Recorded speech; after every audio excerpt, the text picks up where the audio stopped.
अस्सलाम वालेकुम स्टूडेंट्स, क्या हाल चाल है? कैसे हैं आप लोग? आज आपको मैं वेलकम करता हूं शाह ग्रुप एजुकेशनल चैनल पे। अगर आपने अभी तक हमारा चैनल सब्सक्राइब नहीं किया है तो please do subscribe our YouTube channel Shah group educational channel and please also press the bell icon. आज के दिन हम स्टार्ट करने वाले हैं चैप्टर नंबर 6। चैप्टर नंबर 6 जिसका नाम है एनवायरमेंटल केमिस्ट्री पार्ट 2। और इसका नाम हम बात करेंगे किस चीज़ के बारे में? बिल्कुल सही, वाटर के बारे में आज के दिन हम लोग डिस्कशन करने वाले हैं। तो पानी के बारे में डिस्कशन करते हैं।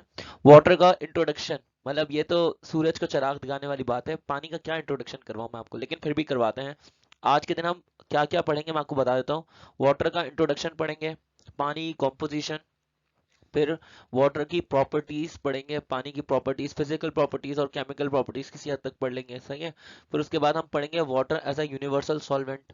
Water as a universal solvent कैसा है, सही ना, water as a universal solvent. फिर उसके अंदर हम क्या बात करेंगे, फिर हम बात करेंगे कि वाटर के अंदर क्या होता है। वाटर के अंदर पोलर नेचर होती है और पानी के अंदर जो है वो हाइड्रोजन बॉन्डिंग होती है, तो किस तरह से होती है ये सारी चीजें आज के दिन हम इन सारी चीजों को एड्रेस करेंगे। तो चलिए शुरू करते हैं इंट्रोडक्शन से। ये सारी चीजें जो मैंने ऊपर लिखी हैं इन सब के बारे में आज के दिन हम डिस्कशन करने वाले हैं।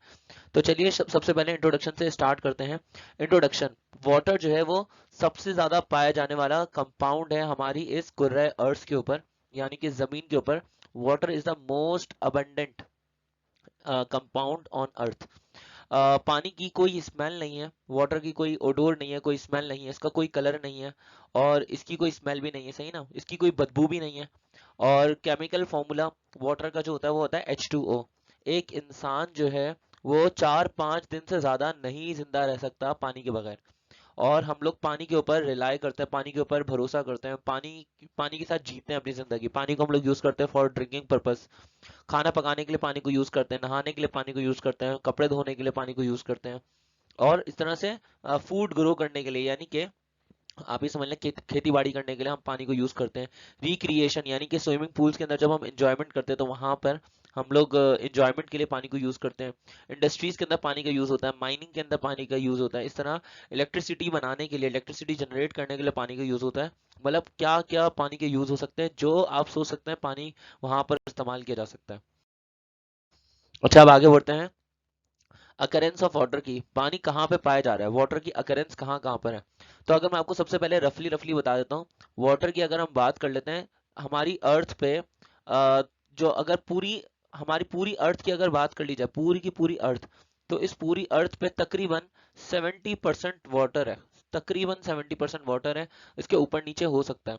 और जो लैंड है वो तकरीबन 30% है। Land is almost 30%, water is almost 70%।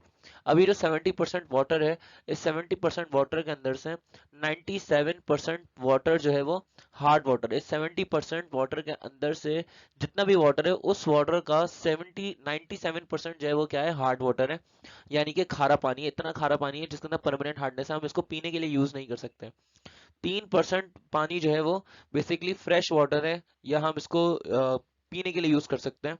अब ये 3% फ्रेश वाटर जो है, इस 3% फ्रेश वाटर के अंदर भी आप ये समझ लें कि 2% तो ग्लेशियर्स की फॉर्म के अंदर है। 2% एक ग्लेशियर्स की फॉर्म के अंदर और दूसरी चीजों के अंदर मौजूद है जहां से हमें फौरन से हासिल नहीं हो सकता। जबकि 1% हमारे पास पानी ऐसा है जो हमारे हमें ड्रिंकिंग के लिए अवेलेबल है, यानी कि 1% पानी लेक्स के अंदर है, रिवर्स के अंदर है, नालों के अंदर है, सही ना, ग्राउंड वाटर के अंदर है। ये 1% पानी ऐसा है जिसको हम लोग यूज कर पाते हैं अक्रॉस द ग्लोब, ठीक है। तो आइए जरा हम इस पूरे वाटर की जो पूरी, आप ये समझ लें कि जो अकरेंस है, इस अकरेंस के अंदर घुसते हैं और उसको समझते हैं कि ये मैंने आपको क्या समझाया। अब यहाँ पे आ जाते हैं जरा। Water makes up around 1/3 of the earth surface. जो वाटर है वो हमारी अर्थ सरफेस का तकरीबन 1/3 हिस्सा है। 1/3 हिस्सा यानी कि तकरीबन 66.66% समझ लें। सॉरी, 1/3 हिस्सा नहीं है, 2/3 है। ये यहाँ पे मुझसे मिस्टेक हो गई है, बुक के अंदर भी गलत लिखा हुआ है। ये लिखा हुआ है, ये होगा 2/3 ऑफ द अर्थ सरफेस। जो वाटर है, जो पानी है, ये हमारी अर्थ सरफेस का क्या है, 2/3 है। 2/3 है हमारी अर्थ सरफेस का। ओशियंस की बात कर लें या आप रिवर्स की बात कर लें। ओशियंस मतलब समंदर, रिवर्स मतलब दरिया, ग्लेशियर्स मतलब ये जो ग्लेशियर्स होते हैं, स्नो कैप्स वगैरह या बर्फानी तोदे, सारे ग्लेशियर्स, या लेक्स यानी कि झीलें वगैरह, वेल्स यानी कि कुएं, और ग्राउंड वाटर, जमीन के अंदर जो पानी है, ये सारी की सारी प्राइमरी सोर्स है वाटर की, कि पानी यहाँ से हमें प्राइमरी सोर्स में मिलता है, यानी पानी यहाँ से आसानी से हासिल किया जाता है। Water covers around 70% of the earth surface. जो वाटर है हमारी अर्थ सरफेस, वो तकरीबन कितना है, वो तकरीबन 70% है, जबकि land covers 30% remaining of the earth surface, यानी कि लैंड जो है वो कवर करती है 30% रिमेनिंग हमारी अर्थ सरफेस का। Majority of the water on earth, यानी कि हमारी अर्थ पे वाटर की जो मेजॉरिटी है, तकरीबन 97% जो हमारी अर्थ पे वाटर है, वो क्या है, वो सॉल्टी वाटर है, यानी कि नमक वाला पानी है, सही ना। और ये नमक वाला पानी आमतौर पे कहाँ पे पाया जाता है, ये समंदरों के अंदर पाया जाता है। और सिर्फ 3% पानी ऐसा है जो कि जिसको हम फ्रेश वाटर कह सकते हैं। फ्रेश वाटर जो है वो ह्यूमंस को एक्सेसिबल है, लेकिन अ, इस फ्रेश वाटर को 3% पानी जो है फ्रेश वाटर है, लेकिन उसमें से ह्यूमंस को कितना एक्सेसिबल है, वो ह्यूमंस को एक्सेसिबल वाटर सिर्फ और सिर्फ 1% से भी कम है पूरे प्लेनेट के ऊपर, सही ना। अगर हम इसकी बात करें तो फ्रेश वाटर क्यों हमें ठीक से नहीं मिल पाता, क्योंकि फ्रेश वाटर जो है वो पूरे ग्लोब के ऊपर, पूरी अर्थ के ऊपर सही तरीके से या इक्विटेबली, यानी कि बराबरी बराबरी की सतह पर डिस्ट्रीब्यूटेड नहीं है। कहीं पे वाटर ज्यादा है और कहीं पे वाटर कम है। आगे बढ़ते हैं। Occurrence of water on earth, पानी की अकरेंस हमारी अर्थ पे। तो अर्थ वाटर की अगर हम बात करते हैं, अर्थ वाटर की अगर हम बात करें तो बेटा बात कुछ इस तरह से है कि ये जो हमारी अर्थ है, ये अर्थ पे वाटर कितना है, अर्थ पे वाटर है तकरीबन तकरीबन 70%। उस 70% वाटर के अंदर से 97% जो है वो तो सारा का सारा ओशियंस के अंदर, सारा का सारा समंदरों के अंदर, और वो इतना खारा पानी है कि उसको पीने के लिए यूज नहीं किया जा सकता। अब रह जाता है इस 97% के बाद 3% फ्रेश वाटर। ये 3% फ्रेश वाटर मिलता है, उस 3% फ्रेश वाटर के अंदर से भी 3% फ्रेश वाटर के अंदर से भी जो 70% पानी है वो आइस कैप्स के अंदर है, बर्फानी तोदों के अंदर है, और ग्लेशियर्स की फॉर्म के अंदर है 70%। इस 3% का भी 70% समझ लें कि आप इस 3% में से 70% हिस्सा वो आइस कैप्स की या ग्लेशियर्स की फॉर्म में है। और इस 3% के अंदर से अगर हम लगाते हैं, 3% के अंदर से 70% हिस्सा चला गया, अब 29% हिस्सा, 29% हिस्सा जो है वो ग्राउंड वाटर के अंदर है, यानी कि जमीन के अंदर मौजूद है, बोरिंग करके निकालना पड़ता है। अब ये भी बड़ी मसला है। और बाकी जो 1% बचता है पानी, वो 1% पानी लेक्स के अंदर है, झीलों के अंदर है, सही ना। इस तरह सॉइल के अंदर है, मट्टी के मॉइस्चर के अंदर, मट्टी के अंदर है, मॉइस्चर के अंदर है, हवा के अंदर है, सही ना, वाटर वेपर्स की फॉर्म में ही है। और इस तरह से लिविंग थिंग्स के अंदर है ये वाटर, यानी कि आप ये समझ लें एनिमल्स के अंदर और प्लांट्स के अंदर ये वाला वाटर मौजूद है, सही ना। तो आप ये समझ लें कितना हमारे पास अगर कुल मिला के देखा जाए तो जो पानी पीने लायक है वो बहुत ही कम है। वो इतना कम है कि 3% आप समझ लें कि पूरी दुनिया में जितना भी पानी है उसके अंदर से 3% पानी पीने लायक है। लेकिन उस पीने लायक में से हमारे पास कितना बच पाता है, उसमें से हमारे पास कुछ भी नहीं बच पाता। 3% के अंदर से 0.1% हिस्सा समझ लें जो हम पीने लायक हम निकाल पाते हैं, हम पी सकते हैं, ये इतना कम पानी है, ठीक है। आगे बढ़ते हैं। इंपॉर्टेंस ऑफ वाटर, वाटर की इंपॉर्टेंस क्या है। हमारे जो ऑर्गन्स हैं उनको पानी चाहिए होता है ताकि वो प्रॉपरली वर्क कर सकें। और इस तरह से हमारे बॉडी के अंदर अगर कोई टॉक्सिन्स यानी कुछ जहरीली चीजें हैं या कोई खतरनाक चीजें हैं, वो हमारी बॉडी के अंदर आ जाती हैं, तो वो पानी जो होता है वो इन टॉक्सिन्स को रिमूव कर देता है हमारी बॉडी से थ्रू यूरिनेशन, यानी कि सूसू के जरिए रिमूव कर देता है। फटीक, फटीक यानी कि थकन, थकावट। थकावट क्यों होती है, थकावट हमें इसलिए होती है क्योंकि हम पानी नहीं पीते, डिहाइड्रेशन हो जाती है, पानी की कमी की वजह से थकावट होती है। इसी वजह से अगर हम पानी पीते रहते हैं तो थकन दूर हो जाती है, सही है ना। अगर हम बात करें तो water is necessary for washing and sanitation, कि जो पानी है वो साफ सफाई के लिए और कपड़े धोने के लिए बहुत ज्यादा जरूरी है। पानी को हम कुकिंग के पर्पज के लिए यूज करते हैं, हम इसको एग्रीकल्चर के अंदर फूड्स को, क्रॉप्स को ग्रो करने के लिए वाटर को यूज करते हैं, चावल को ग्रो करने के लिए, जितनी भी फर्टिलाइजर्स हैं, फर्टिलाइजर्स के साथ हमें पानी चाहिए होता है ताकि हम क्रॉप्स को ग्रो कर सकें। वाटर की इंपॉर्टेंस क्या है, वाटर को हम क्यों कंजर्व करना चाहते हैं, पानी को क्यों हम कंजर्व करना चाहते हैं, तो ये बड़ा सिंपल है। To prepare for future droughts, यानी कि अगर पानी को अगर हम सेव कर लेंगे तो मुस्तकबिल में आने वाले ऐसे सहरा या ऐसे ड्राउट्स, ऐसी खुशी जो पैदा होने वाली होगी, हम उससे बच सकेंगे, हम उसको डिले कर सकेंगे, किसी तरह से पानी की कमी को हम डिले कर सकेंगे, ठीक है ना। आगे, to preserve the environment, environment को प्रिजर्व करने के लिए, प्रिजर्व रखने के लिए हमें पानी की जरूरत है, सही ना। इसी तरह से अपनी कम्युनिटीज को बिल्ड करने के लिए वाटर की जरूरत पड़ती है। जाहिर सी बात है, पानी पीने के लिए तो हर किसी को चाहिए ही चाहिए। अच्छा, उसके बाद अ, जो पानी है, पानी अगर हमारे पास कंजर्व करेंगे, पानी को ध्यान से यूज करेंगे, तो हमारे दरमियान में कॉन्फ्लिक्ट्स कम होंगे। दो मुल्कों के दरमियान में जंग पानी की बुनियाद पर भी हो सकती है, इंडिया पाकिस्तान की जंग पानी की बुनियाद पर भी हो सकती है। तो उसको अगर हम बचाना चाहते हैं तो हमें वाटर को प्रिजर्व रख के चलना होगा, ठीक है। इस तरह से अगर हम पानी को सेव करेंगे तो हम इसको रिक्रिएशनल पर्पसेस के लिए भी यूज कर सकेंगे, यानी कि हम इसको स्विमिंग्स के लिए यूज कर सकेंगे, और हम पानी को बेसिकली अपने इंजॉयमेंट के लिए भी यूज कर सकेंगे, ठीक है। आगे बढ़ते हैं। प्रॉपर्टीज ऑफ वाटर, वाटर की प्रॉपर्टीज के बारे में बात करते हैं। जो प्योर वाटर होता है, ये प्योर वाटर ट्रांसपेरेंट होता है, यानी कि प्योर वाटर का कोई कलर नहीं होता, इट्स कलरलेस। प्योर वाटर में से लाइट पास हो सकती है, इसलिए वो ट्रांसपेरेंट है। उसकी कोई बदबू नहीं है, इसलिए वो ओडोरलेस है, ठीक है ना। इसका कोई टेस्ट भी नहीं है, तो ये टेस्टलेस है। अगर हम प्योर वाटर की और प्रॉपर्टीज बताएं तो वो कुछ इस तरह से है कि ये लिटमस पेपर पे बिल्कुल न्यूट्रल रहता है, यानी कि कलर चेंज नहीं करता। एट सी लेवल, सी लेवल पर अगर बात की जाए तो वाटर का जो फ्रीजिंग पॉइंट होता है वो होता है 0 degree Celsius, and a boiling point is 100 degree Celsius. Water का फ्रीजिंग पॉइंट जो है वो है 0 डिग्री सेल्सियस, और बॉइलिंग पॉइंट कितना है, 100 डिग्री सेल्सियस है। 4 डिग्री सेंटीग्रेड पर अगर बात की जाए तो वाटर की मैक्सिमम डेंसिटी होती है 1 ग्राम पर सेंटीमीटर क्यूब। वाटर जो है वो एक ग्रेड सॉल्वेंट होता है, आयनिक कंपाउंड्स के लिए भी और मॉलिक्यूलर सब्सटेंसेस के लिए भी। वाटर की फर्दर बात की जाए तो वाटर बहुत ज़्यादा हीट को अपने अंदर एब्जॉर्ब कर सकता है, इसकी हीट कैपेसिटी बहुत ज़्यादा है। हीट कैपेसिटी बहुत ज़्यादा है, यानी कि अपने अंदर ये 4.2 किलो जूल्स पर किलोग्राम ये हीट को एब्जॉर्ब कर सकता है, जो कि तकरीबन 6 गुना ज़्यादा है रॉक्स के मुकाबले में। रॉक्स इतनी ज़्यादा हीट को अपने अंदर एब्जॉर्ब नहीं कर सकते जितना ज़्यादा वाटर अपने अंदर हीट को एब्जॉर्ब कर सकता है, और गर्म हुए बगैर अपने अंदर बहुत ज़्यादा हीट को एब्जॉर्ब कर सकता है। 6 पे बात करते हैं। This feature of water is responsible for maintaining the earth atmosphere earth temperature within reasonable bounds, otherwise the temperature during the day would have been too hot to handle, and the temperature during the night would have been too cold to freeze anything। बेटा ये यहाँ पे 6 point पे ना 5th point से ही linked है। 5th point से क्या लिंक है यहाँ पे, 5th पॉइंट से लिंक ये है कि वाटर की हीट कैपेसिटी बहुत ज़्यादा है, वाटर अपने अंदर बहुत ज़्यादा हीट को एब्जॉर्ब कर सकता है। इसीलिए दिन के टाइम पे, यहाँ पे बोले ना ड्यूरिंग द डे, दिन के टाइम पे अगर क्या नाम है वाटर ना होता तो टेम्परेचर इतना ज़्यादा बढ़ जाता कि हम यहाँ पर जिंदा जल जाते हैं, मतलब इतना ज़्यादा टेम्परेचर हो जाए अगर पानी के वेपर्स ना होते।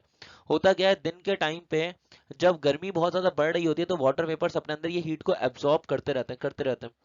जब दिन के टाइम पे टेम्परेचर बहुत ज़्यादा बढ़ जाता है तो वाटर वेपर्स क्या करता है, अपने अंदर हीट को एब्जॉर्ब कर लेते हैं, अपने अंदर हीट को चूस लेते हैं, जिसकी वजह से सराउंडिंग का टेम्परेचर थोड़ा ठंडा हो जाता है और हमारी अर्थ हैबिटेबल हो जाती है। अगर रात के टाइम पे बात की जाए तो रात के टाइम पे सूरज हमारे सामने नहीं होता, तो ये वाटर वेपर्स क्या करते हैं, जिन्होंने हीट एब्जॉर्ब करी हुई थी वो रिलीज करते रहते हैं, जिसकी वजह से हमारी रात का टेम्परेचर जो होता है नाइट पे जो टेम्परेचर होता है वो आहिस्ता आहिस्ता वाटर की वजह से, क्योंकि वाटर हीट रिलीज कर रहा होता है, उसकी वजह से क्या होता है कि नाइट का टेम्परेचर थोड़ा थोड़ा गर्म हो जाता है, जिसकी वजह से हम रात के टाइम पे गर्मी महसूस कर पाते हैं। तो इस तरह से चल रहा है ये रिवर्सिबल प्रोसेस। अदरवाइज अगर ये वाटर वेपर्स ना होते तो दिन के टाइम पे इतनी गर्मी होती कि हम जल जाते हैं, और अगर क्या नाम है रात के टाइम पे अगर वाटर वेपर्स हीट रिलीज ना करे तो इतनी ठंड होती कि हम शायद ठंड से मर जाते, ये वाला सीन होता। वाटर की लास्ट प्रॉपर्टी, वाटर की लास्ट प्रॉपर्टी क्या है कि it has a lot of surface tension. Water के अंदर सरफेस टेंशन बहुत ज्यादा होती है, और इसकी कैपिलरी स्ट्रेंथ भी इसी वजह से बहुत ज्यादा है, यानी कि इसी मैकेनिज्म की वजह से रूट्स के अंदर से पानी निकलता है, और पानी की रूट्स के अंदर से पानी निकल के प्लांट्स की रूट्स में से पानी निकलता है और ऊपर पत्तों तक पहुंच पाता है। ये कहलाता है कैपिलरी एक्शन। नारियल पानी आपने सुना होगा, नारियल का जो दरख्त इतना लंबा होता है वो बेसिकली अपनी रूट से पानी लेता रहता है, और कहाँ तक जाता रहता है, वो आहिस्ता आहिस्ता जाता रहता है ऊपर, और नारियल के अंदर जमा होता रहता है। तो ये सरफेस टेंशन की वजह से ये कि वाटर अपनी सरफेस टेंशन की हाई सरफेस टेंशन की वजह से ये छोटे से साइज वाले तने के अंदर से पानी को ऊपर पुश करते रहता है, और इस तरह से पानी ऊपर जाके नारियल में जाके स्टोर होता रहता है। तो ये हमारे पास पूरा कैपिलरी एक्शन कहलाता है। कैपिलरी एक्शन की वजह से अब काफी सारे प्लांट्स इस वाटर की सरफेस टेंशन के ऊपर डिपेंड कर रहे होते हैं। अब हम आखिरी बात करेंगे वाटर एज अ सॉल्वेंट। पानी को एज अ सॉल्वेंट समझ, वाटर जो है वो डिसॉल्व कर सकता है प्रैक्टिकली सारे ही मिनरल्स को, जितने भी मिनरल्स हमारी इस दुनिया के अंदर एग्जिस्ट करते हैं, तकरीबन वो सारे ही मिनरल्स को वाटर अपने अंदर डिसॉल्व कर सकता है, इसीलिए वाटर कहलाता है universal solvent. Most of the minerals are dissolved in water, इसीलिए वाटर को क्या कहा जाता है, वाटर को कहा जाता है universal solvent. Water's capacity to dissolve compounds is due to two distinct qualities. जो वाटर की कैपेसिटी है कि ये पानी कंपाउंड्स को अपने अंदर डिसॉल्व कर सकता है, वाटर की कैपेसिटी, ये खासियत के पानी जो है अपने अंदर बहुत सारे कंपाउंड्स को डिसॉल्व कर सकता है, ये दो वजूहात की वजह से है। पहली वजह है पोलर नेचर, दूसरी वजह है एक्सटेंसिव हाइड्रोजन बॉन्डिंग एबिलिटी। तो पोलर नेचर और हाइड्रोजन बॉन्डिंग एबिलिटी को हमें समझना पड़ेगा, तो मैं आपको समझाता हूँ। देखें, अगर हम वाटर की बात करते हैं, मैं आपको एक ही मरतबा समझाऊंगा, वाटर की बात करते हैं तो वाटर के अंदर ऑक्सीजन के पास दो लोन पेयर होते हैं। यहाँ पे भी एक और वाटर आ गया, ये वाटर के पास, मैं एक काम करता हूँ, थोड़ा सा इसको आसान करने के लिए मैं कुछ इस तरह से कर देता हूँ कि हमारे पास ये आ गया हाइड्रोजन, यहाँ पे एक हाइड्रोजन आ गया, ये वाटर का स्ट्रक्चर बन गया, ठीक है ना, थोड़ा सा इजी हो जाएगा इस तरह से समझना।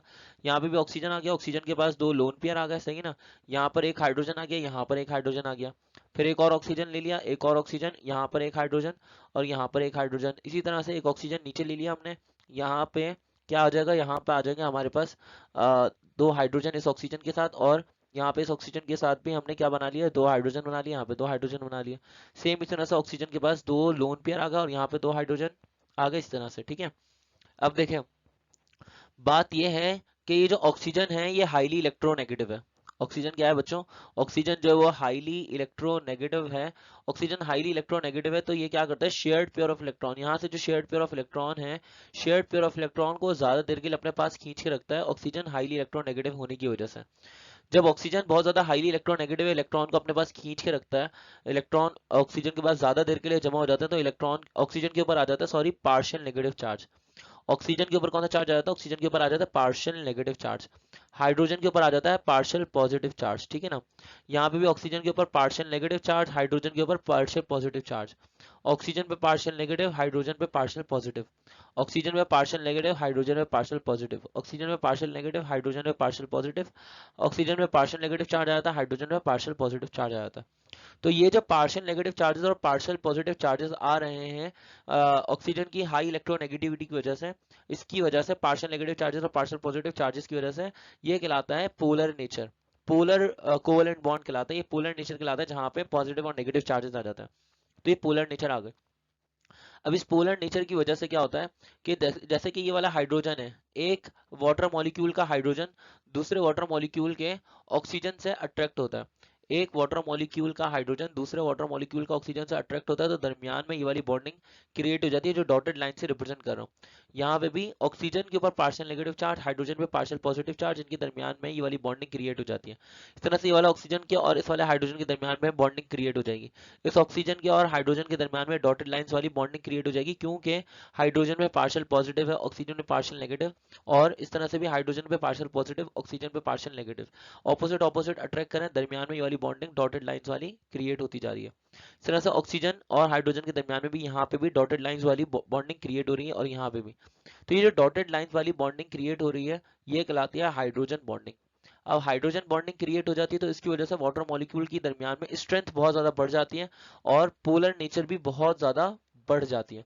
पोलर नेचर बढ़ जाती है तो आमतौर पे दुनिया में जितने भी इनऑर्गेनिक कंपाउंड्स हैं वो सारे के सारे पोलर सॉल्वेंट में डिसॉल्व होते हैं, इसलिए वो सारे के सारे वाटर में डिसॉल्व हो जाते हैं।